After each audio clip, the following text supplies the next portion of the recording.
Les saluda Cristina Rodríguez desde los estudios de televisión del Nasdaq en Nueva York y desde aquí les acercamos lo más destacado de la economía y los mercados de Estados Unidos.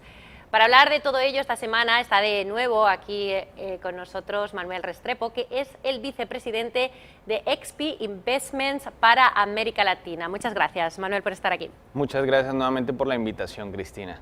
Vamos a comenzar, si te parece bien, con las previsiones de esta semana que comenzamos. Tendremos que estar pendientes de muchas cosas, entre ellas de los datos de las ventas minoristas del mes de abril y también, entre otras cosas, de la producción industrial del mismo mes, y se publicará también el informe mensual de la OPEP, Manuel, entre Correcto. otras cosas. Igual en Estados Unidos, muy importante también seguir monitoreando los datos de inflación, que aunque tuvimos la semana pasada los datos CPI, ahora vamos a tener las expectativas de inflación, que es de los temas macroeconómicos más relevantes. Tenemos también los datos de confianza del consumidor de la Universidad de Michigan.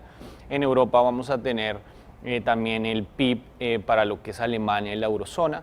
Y bueno, también vamos a tener varios datos económicos relevantes en China, como justamente comentaste, datos de producción industrial. Y por otro lado, datos también corporativos muy relevantes como Baidu y Alibaba. Pero pues, claramente el tema ahorita más relevante va a ser cómo continúa este tema de las negociaciones comerciales entre China y Estados Unidos, que es lo que definitivamente va a dictaminar la dirección del mercado. Toda la semana pasada estuvimos pendientes de este tema. Los mercados fluctuaron durante la semana porque no sabían qué iba a pasar, y al final de semana se quedaron en positivo. Todo después de que Donald Trump finalmente pusiera en marcha esos aranceles a los productos chinos, Manuel. Sí, pues es muy interesante que, aunque hubo bastante volatilidad después del anuncio ya hace una semana, vimos que el S&P 500 cerró menos de 1,5% de pérdidas, que la verdad no es algo muy significativo para la magnitud de este nuevo evento. Y pues el mercado, la verdad, lo que está de alguna manera descontando es que, aunque se incrementó del 10% al 25% los aranceles, se va a llegar a una resolución pronto, si no definitivamente tendremos un mayor estrés y pánico en los mercados financieros. Y bueno, recordamos que esas tarifas fueron en 200.000 millones y China respondió a Trump que bueno, que va a tomar represalias, va a hacer algo al respecto. Todo en un momento en el que están con las negociaciones, una delegación china está en Washington ahora. ¿Cómo ves estas negociaciones comerciales? Tal cual.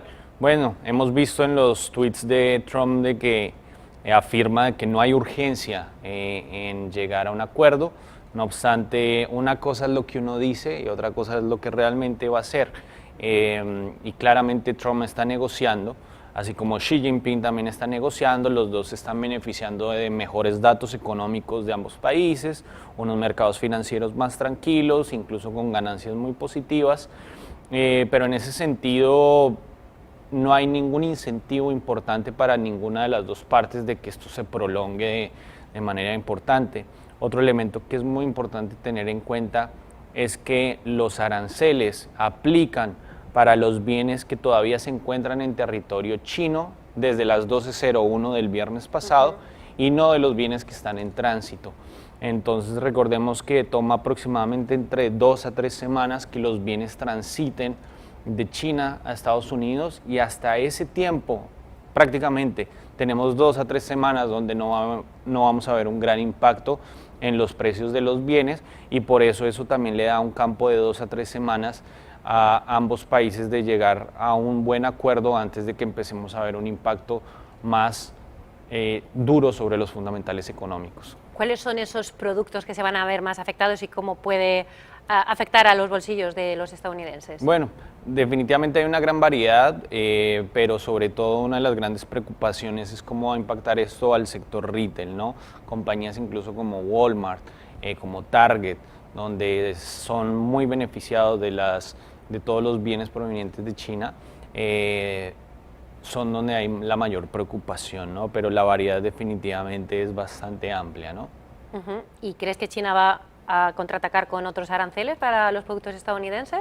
Muy probablemente, según veíamos justamente un artículo la semana pasada en el South China Morning Post, tiene 3 estrategias de amenaza a China. Uno es imposición también de aranceles en otros bienes, donde es posible que vayamos a verlo. Otro que preocupa también bastante es demoras en aduanas. Tercero es requisitos adicionales a nivel regulatorio. Aquí lo más preocupante sería qué tipos de bienes se enfocarían China en poner aranceles, porque por poner un ejemplo, si se les da de poner aranceles o algún tipo de restricción a iPhones o a bienes de tecnología, esto sí podría tener un impacto más importante sobre los mismos mercados financieros, dada la participación del sector de tecnología, dada la participación de una compañía como Apple sobre los índices financieros y también sobre el crecimiento económico. Entonces, claramente este es el segundo catalizador más importante que vamos a ver esta semana en caso de que China anuncie medidas que sean bastante pesadas en términos de restricciones y imposición de aranceles.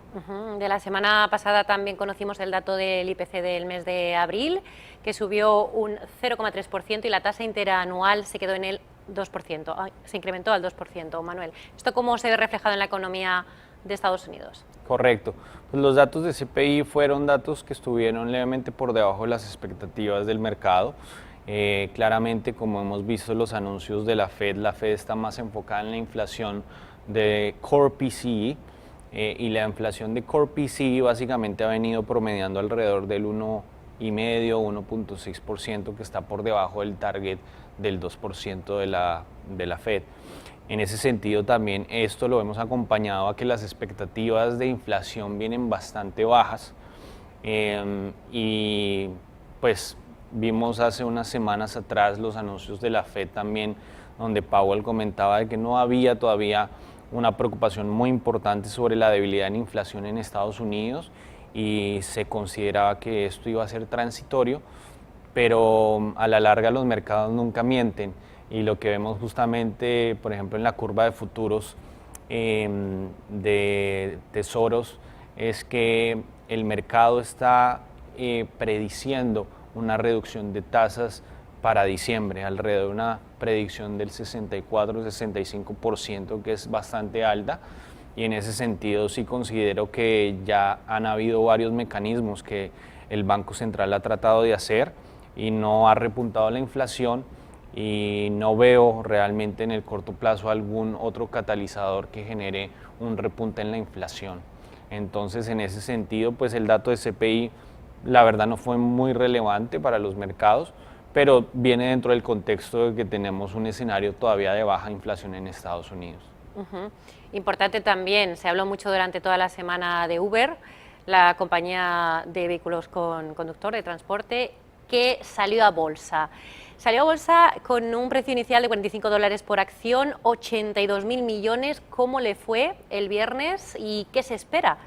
Y si hay similitudes con su contrincante en el mercado, con Lyft. Correcto, pues vimos que infortunadamente salió y cerró el viernes pasado a pérdidas de casi 7%, después del precio de IPO, que era 45.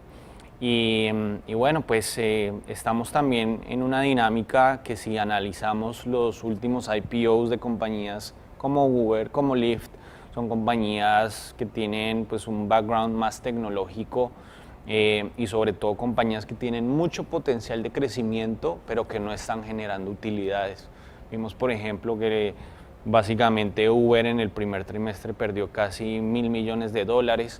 Lyft también pierde dinero mes a mes, trimestre tras trimestre. Entonces, cuando tenemos un mercado accionario donde está haciendo niveles récord, ¿sí? Y por esa misma preocupación los inversionistas dicen, ok, ¿cuánto más el mercado tiene para seguir subiendo y para soportar compañías que no están generando utilidades pero que tienen un gran potencial de crecimiento? Es lo que le está generando la gran preocupación a los inversionistas ahora de participar en IPOs como Uber y como Lyft. Entonces, Pues vamos a ver, puede suceder cualquier cosa en estos IPOs, en estas compañías de alta volatilidad. Todo va a depender en el mediano y largo plazo si la compañía logra empezar a generar utilidades positivas y empezar a también sostener el crecimiento que ha tenido, dados también todos los retos que tiene a nivel regulatorio en cada uno de los países donde opera. Muchísimas gracias, Manuel Restrepo, por estar aquí en Estrategias de Inversión. Muchas gracias a ti, Cristina. Y a ustedes les esperamos con más noticias de la economía y los mercados de Estados Unidos, desde aquí, desde los estudios de televisión del Nasdaq en Nueva York. Saludos, Cristina Rodríguez.